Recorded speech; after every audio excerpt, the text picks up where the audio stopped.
In the audience today for the presentation is Linda McIntyre and Erica Bonnet, both medical staff. Okay, so I did my project this semester over dermatology and cysts. My name is Neha Grover, and my mentor is Dr. Tanya Ternosky. She's a dermatologist for Bay Area Dermatology, and this is Any for my questions? ISM class. Does she in do spring of Botox 2016. for migraine? I'm not sure if she does. I haven't seen it, but I know she does earned do her bachelor's degree Botox, from so the I wouldn't University be of surprised Texas, if she did do Botox. and she for completed her migraines, medical because school it at does the University of Texas paralyze Medical the School at muscles, Houston, so maybe it and then paralyzes the did muscles her that residency cause at the migraines, University of Texas so I could Medical see Branch. why she And would. that's a picture of me and her. What was your favorite part about working with your mentor? So to become a Definitely getting to dermatologist, interact with all one the must patients. obtain And a I degree liked from a four-year seeing different undergraduate things about the skin. I like that the university, patients and care then about their they must go on appearance. to medical school and complete All 4 the years patients there, were really and cool, then and they do all a liked dermatology talking residency. because They can also it choose to do is a a fellowship dermatology after field, to just and I get feel more like experience, the patients that and come then in are widens very the range of patients they like can get. they care about their So, appearance. there are 4 They different like types talking of about derm their life to fellowships Dr. they can do. Ternosky, and you got to hear a bunch of Procedural, different which stories, is and it was surgical super cool. training for reconstructive surgeries and Thank you. cosmetic procedures, so Botox, stuff like that. Pediatric dermatology, which focuses mainly on children. Dermatopathology, which is specialized training on how to read biopsies of skin cancer. So I've seen her take surgical incisions of like skin cancer, and then she'll send it to the lab, and if it comes back that they do have skin cancer, she removes that. And then medical dermatology, which is a fellowship for specialized training in complex medical dermatology. So to get into medical school, one must have a high GPA and also get a good score on your MCAT, your medical college admissions test. You must also get a medical licensing exam, a high score on that to get into a good dermatology residency. And once practicing, dermatologists must take the American Board of Dermatology to become certified every 10 years. So you don't just get to practice forever without keeping up your skills. Dermatologists treat everything from acne, infections, genetic disorders, and skin cancers to cosmetic issues such as scars, hair removal, tattoo removal, and aging. The majority of dermatologists work in a private practice setting, but they still round in the hospital every once in a while. The cool thing about dermatology is there aren't many severe medical emergencies, so when you are on call for the one weekend a month, most of the time you can just be like, hey, make an appointment with me on Monday in the office. And a typical workday includes seeing 30 to 40 patients a day, and the salary ranges from $100,000 to $500,000, which is a great salary for working from like 9 to 5 and not being on call. So for this class, it's a collegiate level course where we get to choose a mentor that's something that we maybe potentially want to be later, or just something for fun that we want to get an experience with, and we mentor them for 2 hours a week. And throughout the course of this class, you must complete an online portfolio showcasing the assignments that you've done. So I'm going to kind of go into that.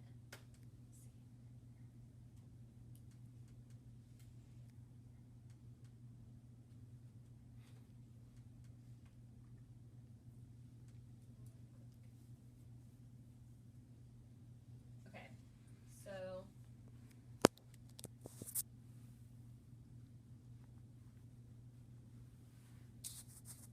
this is my online portfolio, and I don't know why this isn't working. 1 second.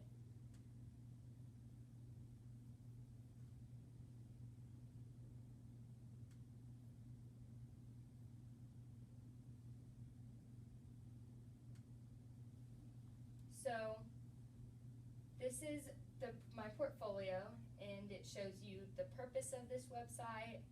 Here's that picture of me and my mentor.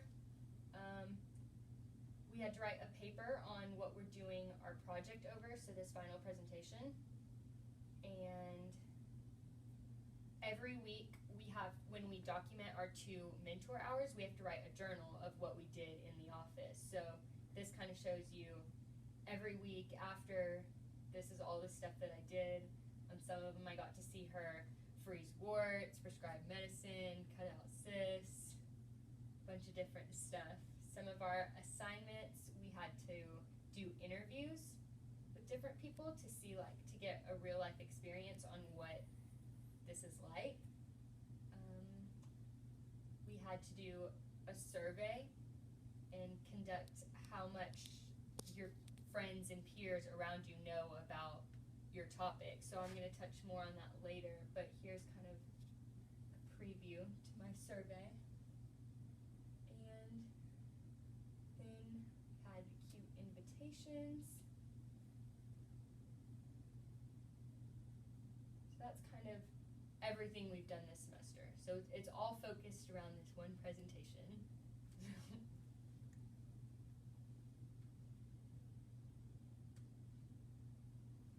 Okay. So I chose this project topic because I'm very interested in dermatology and the skin, and I think cysts are really cool, and I would like to inform people on how to take better care of their skin and make them feel more confident about it. So a cyst is a sac-like pocket of tissue filled with dead skin, pus, and fluid, and it can grow on any body part.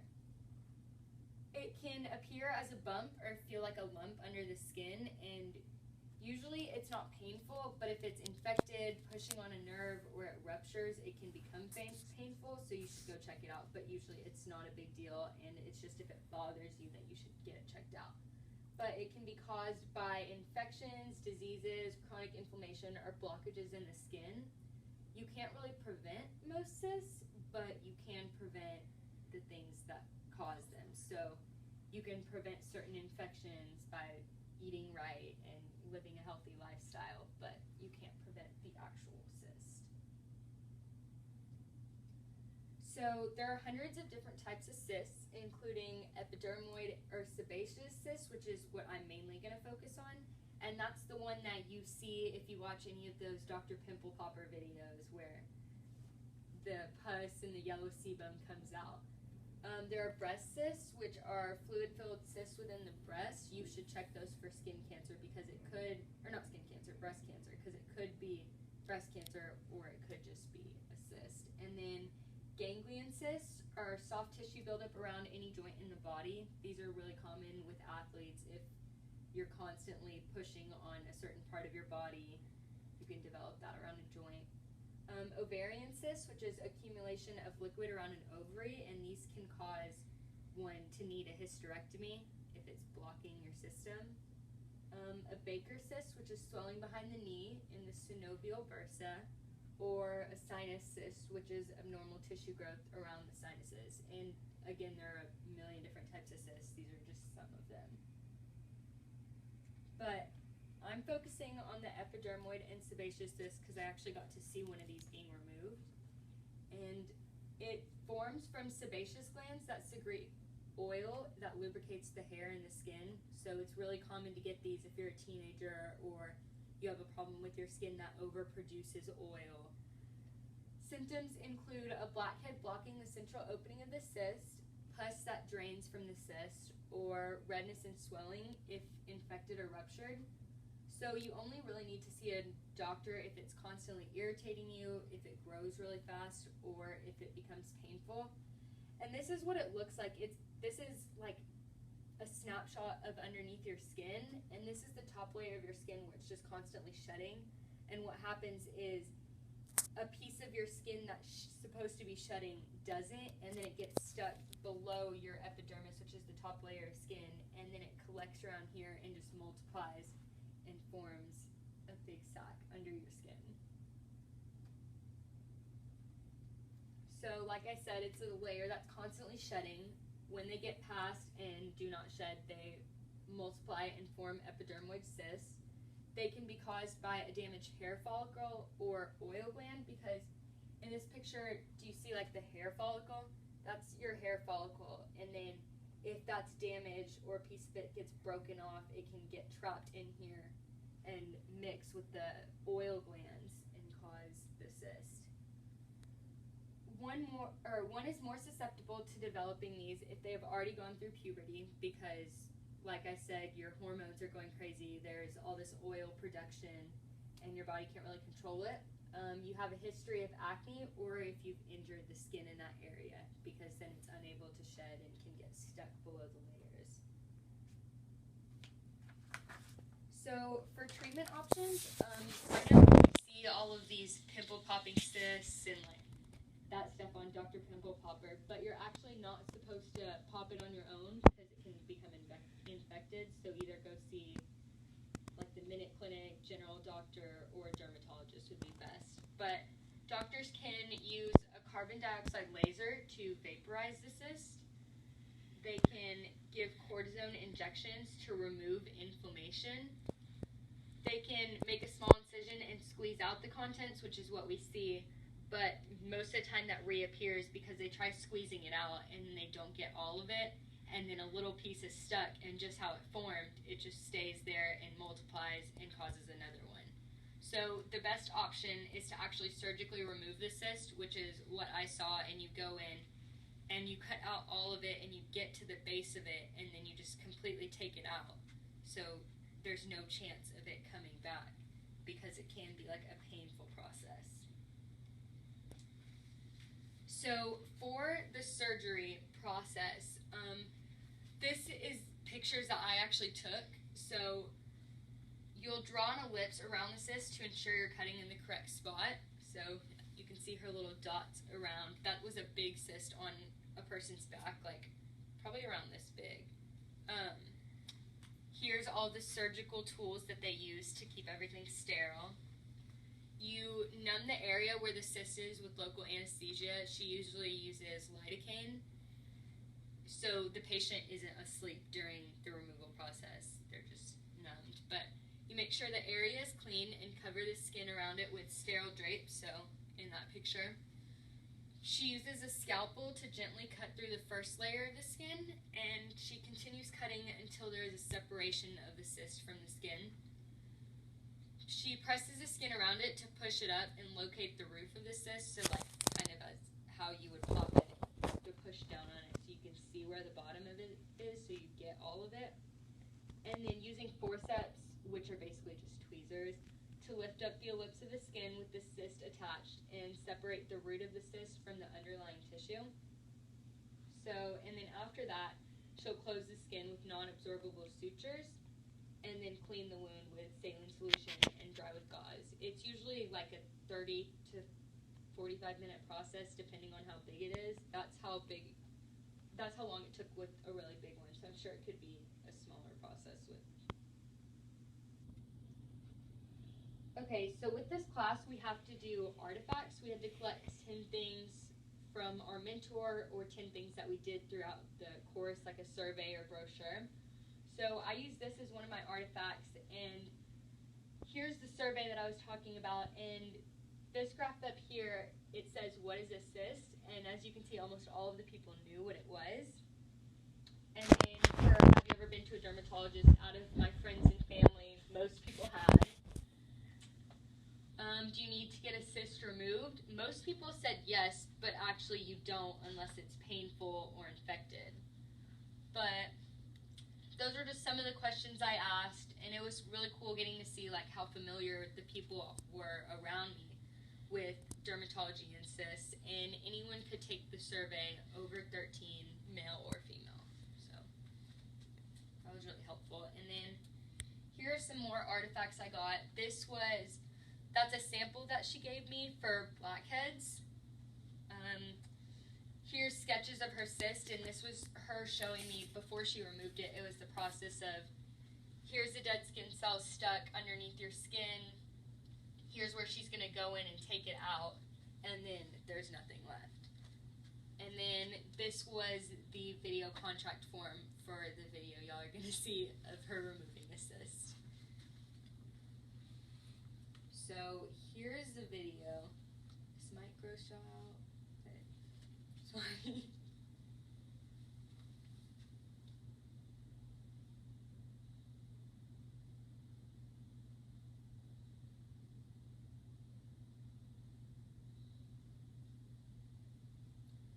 So you can see her like picking at it, trying to get around the skin.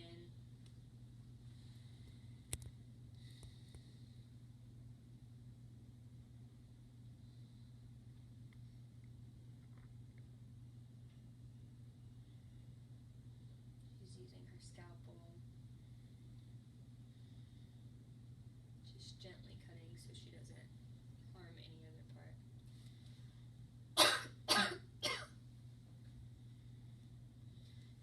You can see how big it actually is. Like, just with the bump earlier, you couldn't really tell, but it's a really big cyst, and then after she's going to pull it apart and show the contents in it. But you can see that it's just a hard sac filled with stuff.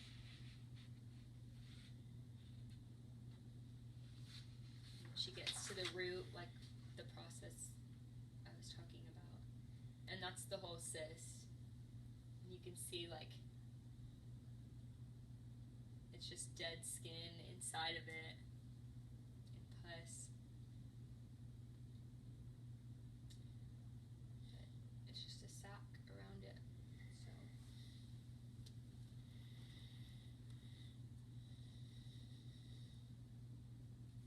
So this experience gave me an insight on what the dermatology world was actually like in the private medical practice setting.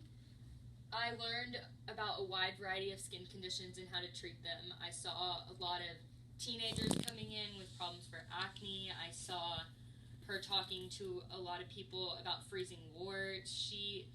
What's weird to me is they use liquid nitrogen for almost everything they do, which, like, you wouldn't expect because it's like a really cheap way of treating something, but they can treat almost, I'd say, like, she uses it for 50% of her patients, whether it's removing warts, removing sunspots, moles, like vein treatments where you have like too many veins showing. So it's really common for her to use, and it just blisters up the skin and then falls off. So if you have like an unwanted freckle or mole somewhere on your skin, it's super easy to use. I also got to see her do fun stuff like Botox, and I learned cool stuff about it. Like, she said that if you really want to never develop wrinkles, you should start using Botox when you turn 26. And then, because Botox it's basically like you're cutting the proteins and you're paralyzing the muscle. So your skin muscles here are not allowed to move.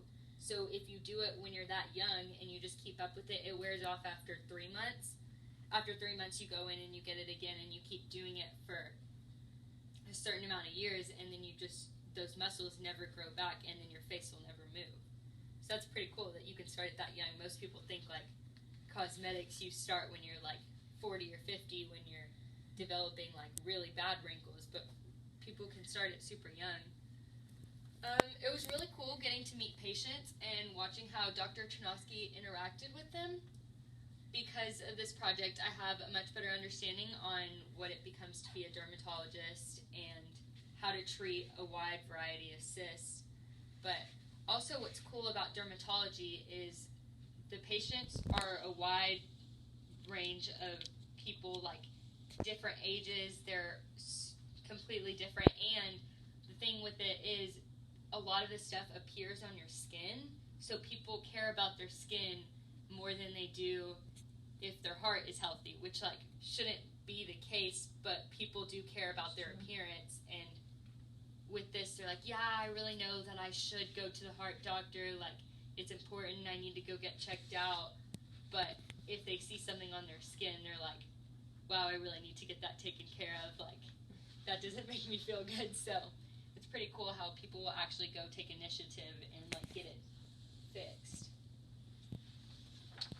I would like to thank my mentor, Dr. Chernosky, for making this mentorship possible. It was super fun getting to do it with her. My friend did it with her before, so she told me how cool it was. She actually let me inject her with numbing, with lidocaine, so I could practice numbing using a needle, she let me all the time go like feel different stuff. So if there was a stuck-on mole on a patient, she was like, "Hey, come feel this."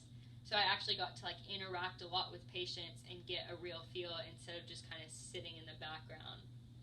But I would also like to thank my teacher for helping me through this whole process, and my parents for providing me with a mentor and all the resources necessary to complete this project. I also want to thank y'all for coming and watching this. It's really cool that y'all can help me do this, because this is a really cool presentation, and maybe my dad will get someone that he's a mentor to in the future, and y'all can help them too, because it really does help students learn so much before going into college and deciding what they want to do. You know, like people don't know what they want to do, but this gives us an experience to go try out different things. Like last semester I got to do a psychiatrist, and I was like, I don't know, maybe that's not for me, but this was pretty cool, and I know all of my friends did super cool stuff too, so thank y'all.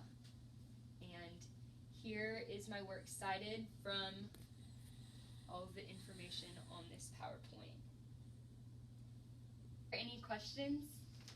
Does she do Botox for migraine? I'm not sure if she does. I haven't seen it, but I know she does do Botox, so I wouldn't be surprised if she did do Botox for migraines, because it does paralyze the muscles, so maybe it paralyzes the muscles that cause migraines, so I could see why she would.